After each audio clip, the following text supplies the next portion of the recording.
அவர் அவர் துறையில இமாலய சாதனை புரிந்திருக்கிறார் அப்படிங்கறது எல்லாருக்கும் தெரியும். எந்த விஷயமா இருந்தாலும் தானே இறங்கி செய்வார். என்னுடைய முதல் படம் நான் இந்த திரைத்துறைக்கு வந்ததுக்கு முக்கியமான காரணம் பாரதிராஜா அவர்கள். முதன்முறை அந்த வாய்ப்பு வேண்டாம்னு சொன்னேன். அடுத்த வாட்டி வந்த பொழுது கட்டாயம்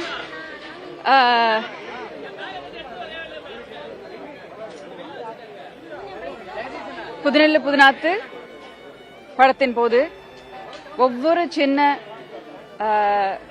நடிப்பு நுணுக்கங்களும் சரி, படத்துல ஏதாவது ரிஸ்க் எடுக்கணும்னாலும் சரி, என்னுடைய அதுல ஒரு பாடல் இருக்கு, கருத்து மச்சான்ற பாடல்ல முதல்ல அது பிகினிங்ல கிணத்துக்குள்ள இருந்து வரணும், ஒரு கேணில இருந்து வர்ற மாதிரி ஒரு ஷாட் இருக்கு. கிணத்துக்குள்ள இருந்து வரணுமா அப்படின்னு ரொம்ப பயந்தேன் நானு. அதெல்லாம் ஒண்ணும் இல்ல, நீ முதல்ல நீ இறங்காத முதல்ல நான் பண்ணி காமிக்கிறேன்னு சொல்லி என்னை தடுத்து தானே அந்த கேணில் உன்னோட நான் வெயிட் ஜாஸ்தி, எல்லாம் முதல்ல ரிஸ்க் நான் எடுத்துட்டு தான் ஆர்டிஸ்ட எப்பவுமே எடுக்க விடுவேன் அப்படின்னு சொல்லிட்டு அவர் இறங்கி முதல்ல 2 முறை பரிசோதனை செய்து விட்டு அப்புறமா தான் ஆர்டிஸ்ட பண்ண வச்சாரு. அந்த மாதிரி எதுவா இருந்தாலும் துணிந்து செய்வாரு. நடிப்பு மேல, அது தன்னுடைய தொழில் மேல, அவர் டைரக்ஷன் மேல அப்படி ஒரு பேஷனா எடுத்து பண்ணுவாரு. அவ்வளவு பேஷனட்டா ஒர்க் பண்ணுவாரு. அவருடைய ஹீரோயின்கள் எல்லாருமே பிரபலமா இருக்காங்க. எல்லாருக்கும் அருமையான கேரக்டரா இருக்கும். ஒரு சின்ன வேஷம் அந்த படத்துல அவரோட படத்துல இருக்காங்கன்னாலும் அவங்களுக்கு ஒரு பெரிய முக்கியத்துவம் வாய்ந்த கேரக்டரா தான் இருக்கும். ஸ்டுடியோல இருந்து அவுட்டோர்ஸ் எடுத்துட்டு வந்தது அவர் தான் அப்படின்னு எல்லாரும் சொல்லும்போது ரொம்ப பெருமையா இருந்துச்சு. இந்த மாதிரி ஒரு பெரிய ஒரு டைரக்டர் கையால் இன்ட்ரடியூஸ் ஆனேன்னு நினைக்கும் போது ரொம்ப பெருமையா இருந்தது.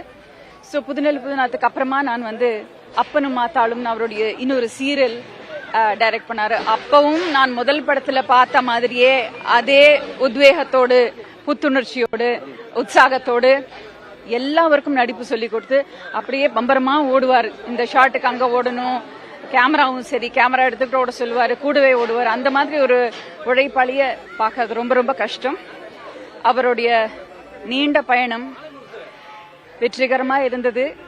கடைசியில கொஞ்சம் உடம்பு சரியில்லாம இருந்தது, ரொம்ப வருத்தமா இருந்தது. இன்னைக்கு திடீர்னு மறைந்து போயிட்டார் அப்படின்னு கேட்கும்பொழுது ரொம்ப ரொம்ப வருத்தமா இருக்கு. அவருடைய ஆன்மா சாந்தி அடைய பிரார்த்திக்கிறேன். அவருடைய இழப்புங்கிறது மனோஜ் அவர்களுடைய இழப்புக்கும் வந்திருந்தேன். ஆமா ஆமா, அப்பதான் மீட் பண்ணேன். அவரு கஷ்டமா இருக்கும் சில ரொம்ப தெரிஞ்சவங்களை பாக்குறதுக்கு. சோ ரொம்ப வருத்தமா இருந்துச்சு.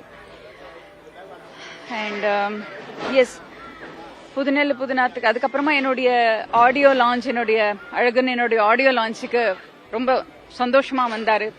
அவரே நிறைய விஷயங்கள் என்னை பத்தி அன்னைக்கு அந்த மேடையில பேசினதெல்லாம் இன்னும் என் காதுல ஒலிச்சுக்கிட்டே இருக்கு. அவரை மாதிரி ஒரு எந்தூசியாஸ்டிக் பர்சன் பாக்குறது ரொம்ப ரொம்ப கஷ்டம்.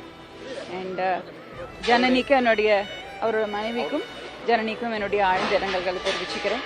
மனோஜ் அவர்களுடைய மனைவிக்கும் குழந்தைகளுக்கும் சேர்த்து அவங்க எல்லாருக்குமா என்னுடைய ஆழ்ந்த இரங்கல்.